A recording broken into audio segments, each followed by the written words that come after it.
తెలుగు సినీ జనంతో పాటు దేశమంతా ఎంతో ఉత్కంఠంగా ఎదురుచూస్తున్న బాహుబలి 2 సినిమా మరో 2 వారాల్లో విడుదల కాబోతుంది. అయితే ఈ సినిమా విడుదలకు కర్ణాటకలో అడ్డంకులు తొలగేలా కనిపించడం లేదు. బాహుబలి 2 సినిమాను కర్ణాటక రాష్ట్రంలోని ఏ ఒక్క థియేటర్లో ఆడనివ్వమని కన్నడ సంఘాలు తేల్చి చెబుతున్నాయి.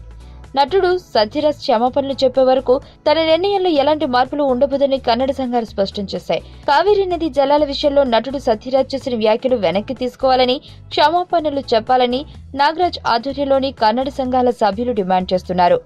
తాము బాహుబలి 2 సినిమాకు వ్యతిరేకం కాదని, సినిమాలో కట్టప్ప పాత్ర పోషించిన సత్యరాజ్కు మాత్రమే వ్యతిరేకమని చెబుతున్నారు. అయితే ఈ విషయంలో కన్నడ సంఘాలకు president of Karnataka film chamber of commerce doctor Raj Kumar fans association కూడా మద్దతు ప్రకటించడం గమనార్హం.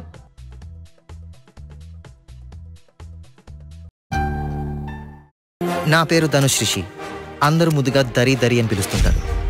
దేవుడికి నా పైన ఉన్న క్లారిటీ, నా బ్యాడ్ లక్ ఉన్న గ్రావిటీ నాకు చిన్నప్పుడే అర్థమైంది. నా లైఫ్లో లక్ ఫ్యాక్టర్ రాంగ్గా ఉండొచ్చు, కానీ లవ్ ఫ్యాక్టర్ మాత్రం చాలా స్ట్రాంగ్గా ఉంది. ఒక మనిషి చేయి చూసి తన జాతకం మొత్తం చెప్పేయగలను.